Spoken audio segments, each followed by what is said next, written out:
नमस्कार, मी प्रवीण कांबळे महाराष्ट्र न्यूज नेटवर्कमध्ये आपल्या सर्वांचे सहर्ष स्वागत करतो। 26 मार्च 2021ला जो फिर्यादी होता, सहकार विभागातला एक क्लर्क होता हैदर अली, जेव्हा वरिष्ठांना कळलं की ह्याने खोटी फिर्याद दिलेली आहे, या फिर्यादीमध्ये दम नाही आहे आणि अशी खोटी फिर्याद देऊन हा त्रास देतोय, वरिष्ठांना कुठेतरी कळलं, त्यांनी पण ऐकलं हे, त्यांनी प्रत्यक्ष कुठे निर्देश आधी दिलेले नाहीत, पण त्यांनी त्याची ताबडतोब बदली केलेली आहे। पुढल्या महिन्याभरातच अलिबागला बदली करून टाकली होती। आज तीच व्यक्ती पुन्हा इथे त्याच भ्रष्टाचारी मार्गाने पुन्हा इथे डेप्युटेशन घेऊन येत आहे आणि त्याची ह्या सोमवारी येतात ते रुजू पण झालेले आहेत। तर ह्यांना अशी भीती आहे की असा फिर्यादी जो लोकांवरती खोटे गुन्हे दाखल करतोय, असा एक अधिकारी लोकांवरती खोटे गुन्हे दाखल करतोय, तर पुन्हा इतर लोकांवरती पण असे गुन्हे दाखल करू शकतो, पुन्हा लोकांची गळचिपी होणार आहेत आणि हे मोठ्या प्रमाणात होणार आहेत। कारण एक गुन्हा त्याचा लपलेला म्हणजे त्याने आता पचवलेला आहे, पण तो आणखीन अशा बऱ्याच लोकांना त्रास देऊ शकतो। ही सर्वात मोठी भीती आम्हालाही वाटते सहकार विभाग म्हणून। और मैं राजस्थानी समाज से आता हूं। मैंने अभी सभी वरिष्ठों को भी इस बारे में मेरी जानकारी दी है कि इस तरह से मेरे साथ में लगभग 9 सालों से एक हेरेसमेंट हो रहा है, जिसमें एक राजनीतिक प्रतिबंध भी काम कर रहा है। और मैंने सभी समाज के लोगों को, चाहे वो जैन समाज से आते हैं, अग्रवाल समाज के हैं, या मैं खुद महेश्वरी समाज से आता हूँ, तो उन्होंने भी ये मुझे बोला है कि इस विषय को मीरा भाईदन की जनता के बीच में लेकर आना चाहिए। और डेप्यूटी रजिस्ट्रार के द्वारा पहले भी बहुत सारे इस तरह के कारण और आप लोगों के सामने संज्ञान आए हुए हैं कि इस तरह का करप्शन और पूरा रैकेट वहाँ पे काम कर रहा है। तो हमारे आम नागरिकों से अपील है कि जिनके साथ ये हुआ है वो फ्रंट में आए और इस तरह के विषयों को जनता के बीच में लेके आए, जिसे प्रशासन अच्छे तरह से काम कर पाए और लोगों को जस्टिफिकेशन मिल पाए। महाराष्ट्र न्यूज नेटवर्कमध्ये आपल्या सर्वांचे सहर्ष स्वागत करतो। आज मीरा भाईंदर शहरामध्ये एक राजस्थानी फॅमिली परेशान झालेली आहे आणि यांची परेशानी जी आहे ती सहकार विभागाशी संबंधित आहे। सहकार विभागाच्या काही अधिकाऱ्यांनी त्यांच्या फ्लॅटचा त्यांनी जेव्हा न्याय मागितला तर त्यावेळेस त्यांच्यावरतीच उलट 353चा गुन्हा दाखल करून एक प्रकारे मीरा भाईंदर शहरामध्ये राहत असलेल्या या फॅमिलीवरती प्रशासनाचा दबाव आणि सहकार क्षेत्रातील अधिकारी आणि पोलीस प्रशासन यांच्यावर ठपका ठेवून या फॅमिलीने दोष दिलेला आहे की आम्हाला राजकीय दबावाखाली आमच्यावरती अन्याय केला आहे। चला तर मग पाहूया कशा प्रकारे या फॅमिलीवरती अन्याय झाला, त्यांच्याच मुखातून आपण पुढील ही बाईट पाहूया आणि त्यांचे मनोगत जाणून घेऊया। नमस्कार। रजिस्ट्रार ने लिखा है कि आपको प्राधिकृत हजारी के अधिकारी पद से हटाया जाए, क्या वजह है? उसकी वजह एक ही है, उनके ऊपर पॉलिटिकल प्रेशर है। उन्होंने मुझे खुद बुला के ये बात बोली थी कि मुझे बहुत बड़ा पॉलिटिकल प्रेशर है और मैं आपको रिक्वेस्ट करता हूँ आप ये सोसाइटी हैंडओवर कर दो, मैं जिसके नाम से ऑर्डर निकालूंगा उसे आपको ये हैंडओवर करनी पड़ेगी। तो मैंने उनको स्ट्रेट फॉरवर्ड मना कर दिया था कि सर मैं भी पैनल पे हूँ, मैंने आज तक कोई गलती नहीं की है और जो गलती मैंने नहीं की उसके लिए मैं क्यों हटूँ? आपके बोलने पर या कोई भी पॉलिटिकल लीडर के बोलने पर मैं इस पोस्ट को छोड़ के क्यों जाऊँ, ये मैंने उनको सवाल किया था। तो बोले मैडम आप ये बात हमें बोल सकते हो, लेकिन हम नहीं ये बोल सकते कि आपको हम मनाने की कोशिश कर रहे हैं, आप हमारे को प्लीज़ कोऑपरेट करो, क्योंकि जो गलती उन्होंने की है वो छोड़ दो, क्या है सही और क्या गलत है वो भी आप साइड में रखो, हम जो बोल रहे हैं वो फॉलो करो। लेकिन आज तक मैंने उस चीज़ को, जो गलती मैंने नहीं की उसको मैं क्यों मानूं? इसके लिए हम लोग ये ऑर्डर के खिलाफ अपील में भी गए। वहाँ के जो जॉइंट रजिस्ट्रार हैं उन्होंने उस पर स्टे दिया है। एक बार नहीं, गंगोत्री में 2 बार मुझे हटाने की कोशिश की गई और 2 बार जॉइंट रजिस्ट्रार से मुझे उसमें स्टे मिला हुआ है, क्योंकि मैं कहाँ भी गलत नहीं हूँ। जब मैंने ये सोसाइटी हैंडओवर ली थी तो वहाँ का बैलेंस 0 था और आज मैंने संभालने के बाद जितने भी बिल्स है रेगुलर करके 6.5 लाख का एफडी करके रखा है सोसाइटी के नाम से। तो जब मैं गलती नहीं कर रही हूँ, मैं कुछ भी गलत नहीं हूँ, कुछ लोग हैं जो पॉलिटिकल सपोर्ट के वजह से मुझे हटाना चाहते हैं, उनको डर के मैं बैकफुट पे क्यों जाऊँ? आज भी मैंने उनको यही मेरी बात रखी है सामने और हर जगह से ये प्रेशराइज पक्का किया जा रहा है कि मुझे पैनल से हटाया जाए, मेरे खिलाफ झूठे कंप्लेंट करे, ये सब चल रहा है। और मुझे जानकारी है आज भी सोसाइटी ऑफिस में कुछ लोग हैं जो जिनका सर्कल है वो अपने सर्कल से काम कर रहे हैं, 89 की कार्रवाई करते हैं, एडमिनिस्ट्रेटिव अपॉइंटमेंट हो जाती है, उसके बाद सामने वाले को जो प्रॉब्लम करने लोगों को हैरेसमेंट की जा रही है वो भी सपोर्टिवली। रजिस्ट्रार ऑफिस के कुछ लोग हैं जो उनको सपोर्ट कर रहे हैं और वो प्रेशर में आके कर रहे हैं, ऐसा उनका बोलना है। अभी एक्चुअल क्या है वो आप लोग। रजिस्टर ऑफिस के पुराने तो अधिकारी चले गए, नए आए, क्या उनके भी नीचे के अधिकारी सपोर्ट कर रहे हैं पुरानों में से? देखो अभी जो नए आए हैं उनके ऊपर भी प्रेशर बना हुआ है, ऐसा उन्होंने 1-2 बार व्यक्त किया है। और अभी जो उनके नीचे अधिकारी है वो भी प्रेशर के नीचे काम कर रहे हैं, ऐसे वो बोल रहे हैं, सामने से बोल रहे हैं। अभी एक जिसके ऊपर एंटी करप्शन के 2 केसेस चल रहे हैं, ऐसे एडमिनिस्ट्रेटिव को मेरी जगह पे गंगोत्री में अपॉइंट किया गया और वो केस थी 18/3/21 की, जो एक दीवार मेंबर की तकरार थी। तकरार भी नहीं बोल सकेंगे उसे, एक पत्र बोल सकेंगे। अब उस पत्र के ऊपर 2-2 बार एक ही ऑर्डर होती है, जबकि ज्वाइंट रजिस्ट्रार ने उसको ऑलरेडी उस स्टे दिया हुआ है। वही कंप्लेंट पे आप वापस मेरे यहाँ दूसरे एक एंटी करप्शन के 2 केस जिसके ऊपर चल रहे हैं उस बंदे को आप अपॉइंट कर रहे हो, ये कौन सी इंसाफी है?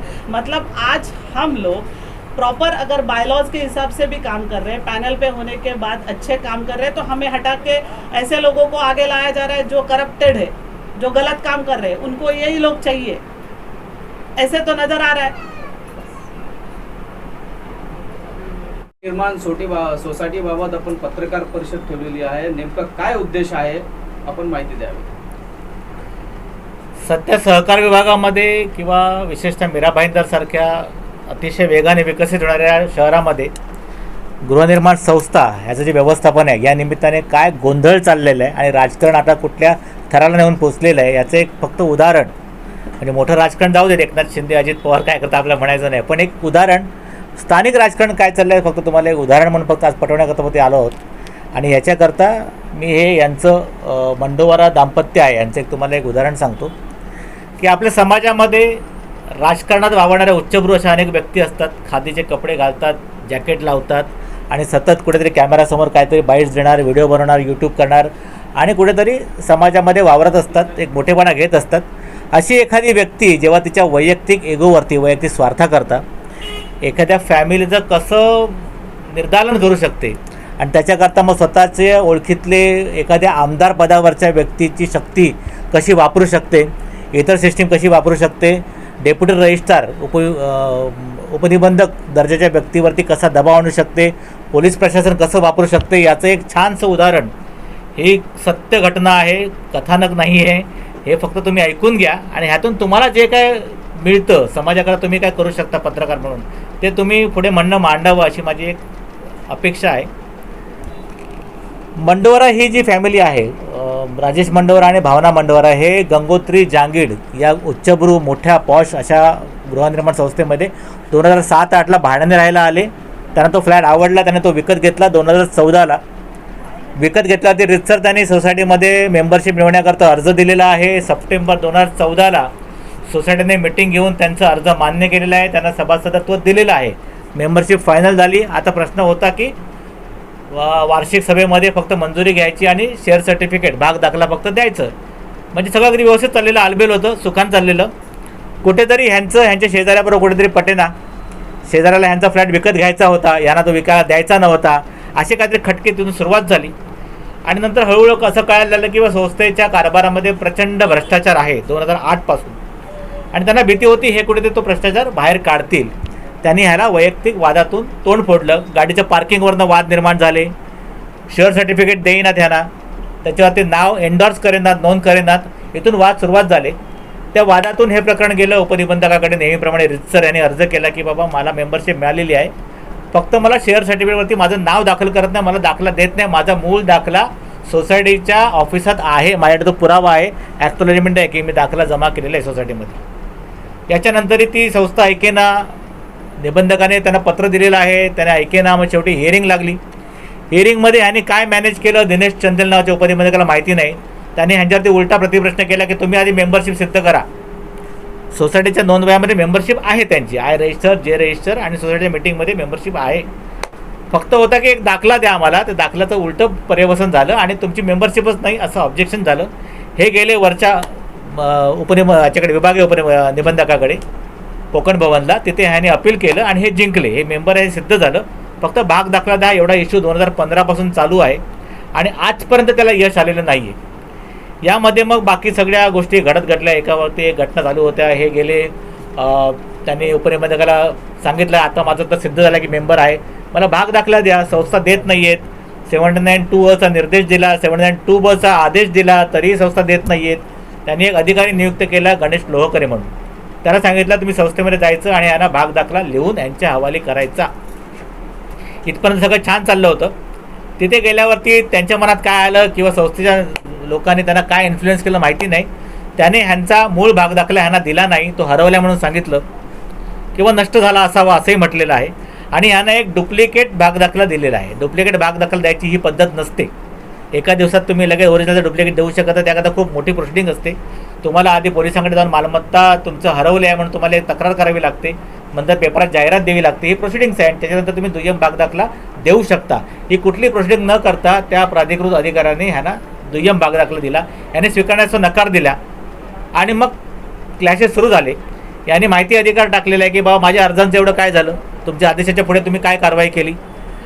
हे सारखे येऊन तिथे माहिती अधिकार टाकतात म्हणून ह्याच्या विरोधामध्ये एक मोठं षडयंत्र उपनिबंधकीय कार्यालयातील अधिकाऱ्यांनी तयार केलं. त्याच्यामध्ये हा हैदर अली नावाचा जो अधिकारी त्यावेळेला होता खुर्चीवरती, त्याने पुढाकार घेतलेला आहे. त्याने फिर्याद नोंदवलेली आहे आणि त्याच्या मागे एक खूप मोठी राजकीय शक्ती होती असं माझं ठामपणे मत आहे. कारण त्याच्या वेळेला ती जी कारवाई झाली तेव्हा हैदर अलीचा फोन चालू होता आणि फोनवरती पलीकडे कोण होतं त्याचाही आवाज ऐकू येत होता.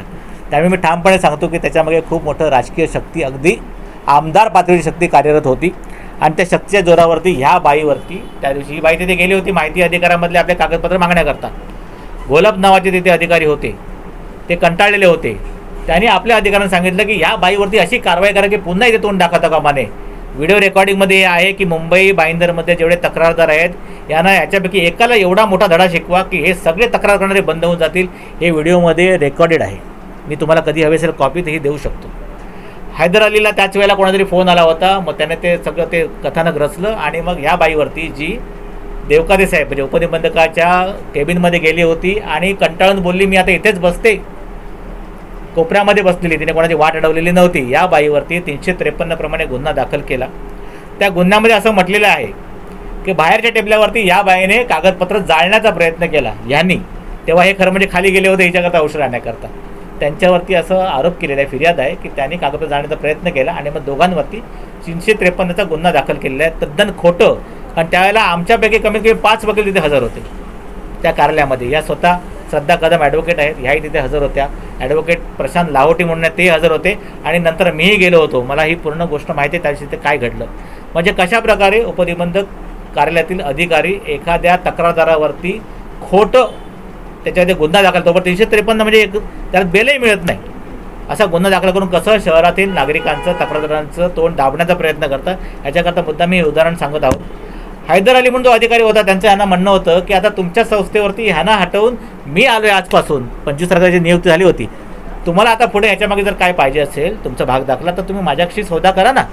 त्याने यांच्याकडे 25,000ची मागणी केली होती त्या दिवशी. ती चीट डोक्यात होती यांच्या आणि त्या मागणीबद्दल तुझी अँटी करप्शनला मी तक्रार करते असं सांगून ह्या जायला निघत होत्या. त्यावेळेला ही घटना घडलेली आहे. या गेल्या भाईंदर पोलिसांना सांगून निघाल्या तेवढ्यात हा गोंधळ झाला. त्यानेच पोलिसांना बोलून घेतलं की ही बाई तिथे येऊन गोंधळ घालते म्हणून तक्रार दिली. पोलीस आले, नियमाप्रमाणे त्यांनी ह्यांना घेऊन गेले पोलीस स्टेशनला आणि ह्यांची तक्रार घेण्याच्या ऐवजी त्याने त्या हैदर अलीची फिर्याद घेतलेली आहे. आणि ह्या दोघांवरती 353 सारखा अगदी गंभीर गुन्हा आहे. हा गुन्हा शक्यतो कुठल्या व्यक्तीवर लावू नये. असं कुठली घटना तिथे कुठली तोडफोड, कुठली जाळपोळ, कुठलीही शिवीगाळ, कुठली मारामारी तिथे घडलेली नसताना हा गुन्हा दाखल केला. याच्याकरता आम्ही खूप जण सर्वसाक्षी आहोत. आणि असा गुन्हा दाखल करून शेवटी ह्यांची 3 महिने फरफट झालेली आहे. घरामध्ये राहू शकत नव्हते. गुन्हा दाखल झाल्यावरती माणसाला मागे पकडण्याकरता पोलीस लागलेले असतात. अक्षरशः हे दोघे आणि ह्यांचा मुलगा 10 वर्षाचा यांची फरफट झाली 3 महिने. जोपर्यंत हायकोर्टातून ह्याची बेल मिळत नाही तोपर्यंत फरफट होत आली. ह्याला जबाबदार कोण? ती व्यक्ती जबाबदार आहे जिने हे सगळं षडयंत्र घडून आणलं. तो अधिकारी जबाबदार आहे की त्याच्या मागे उभी असलेली राजकीय शक्ती जबाबदार आहे की तो उपनिबंधक जबाबदार आहे की तो पोलीस अधिकारी जबाबदार आहे जो ह्यांच्या दबावाखाली येऊन त्याने हा FIR नोंद केलेला आहे. त्यालाही माहिती होतं, मी ते चर्चा केलेली आहे FIR होण्यापूर्वी. तोही म्हणाला की मलाही माहिती आहे की असं काय घडलेलं नाही आहे. स्वतः पोलीस अधिकारी कोण होते? MB पाटील स्वतः मला म्हणाले की मला माहिती आहे याच्यामध्ये काही घटना घडलेली नाही आहे. तरी त्यांनी हा केला. उपनिबंधक सतीश देवकाते मला म्हणाले की मला माहिती आहे की अशी कुठली जाळपोळ झालेली नाही, मी तक्रार नोंदवण्याच्या मनस्थितीत नाही आहे. तरी ही तक्रार नोंदवली गेली आणि त्याच्यानंतर या कुटुंबाची आजही फरफड होत आहे. अजूनही तो गुन्हा तसाच कागदावरती आहे, त्याची चार्जशीट दाखल झालेली आहे. आता कोर्ट कचेऱ्या आणखीन 10 वर्ष चालतील. म्हणजे एखाद्या सामान्य नागरिकाची कुठपर्यंत फरफट झाली पाहिजे, कुठपर्यंत छळ झाला पाहिजे, याचे मुद्दाम मी तुम्हाला उदाहरण दिलं. आणि हे एक उदाहरण आहे, सातत्याने घडतंय आपल्या मीरा भाईंदर शहरामध्ये. हा सहकार विभाग हा कोणाकरता काम करतोय, कशाकरता काम करतोय, कुठला आमदार याच्या मागे आहे, हे सगळे प्रश्न तुम्ही ह्यांना विचारू शकतात. ही व्यक्ती कोण आहे, यांच्या सोसायटीत राहणारी ज्यांनी भ्रष्टाचार केलेला आहे, ते भ्रष्टाचार सिद्ध झालेले आहेत. मी मुद्दाम त्यांच्यावरती 148(3) प्रमाणे प्रस्ताव दाखल केलेला आहे. 146 प्रमाणे त्यांचे सगळे गुन्हे सिद्ध झाले आहेत. विभागीय निबंधकाने मंजुरी दिलेली आहे आणि आता ते प्रकरण मॅजिस्ट्रेटकडे रवाना झालेलं आहे. त्याप्रमाणे ह्यांना अधिकृतपणे जेल होऊ शकते असे चोर राजकारणात आलेले आहेत आणि ते आपल्याच सोसायटीमधील एका सभासदाला किती त्याला त्रास देऊ शकतात फक्त स्वतः भ्रष्टाचार लपवण्याकरता. याच्याकरता एक छानसं उदाहरण आहे. हे समाजापुढे आलं पाहिजे, लोकांना कळलं पाहिजे आणि ह्याच्यातून लोकांनी एक जनजागृती व्हावी, सहकार चळवळ पुढे मोठी व्हावी आणि हा सगळा त्रास लोकांचा कमी झाला पाहिजे. याच्याकरता विविध पत्रकारांनी, संस्थांनी, माझ्यासारख्या वकिलांनी पुढे आलं पाहिजे. याच्याकरता फक्त याची पत्रकार परिषद होती. यातून ज्याला जो बोध घ्यावा त्याने तो घ्यावा आणि त्याप्रमाणे समाजाकरता काम करावं एवढीच अपेक्षा आहे. आता तुम्ही तुमचे प्रश्न विचारू शकता. तुम्ही बोला.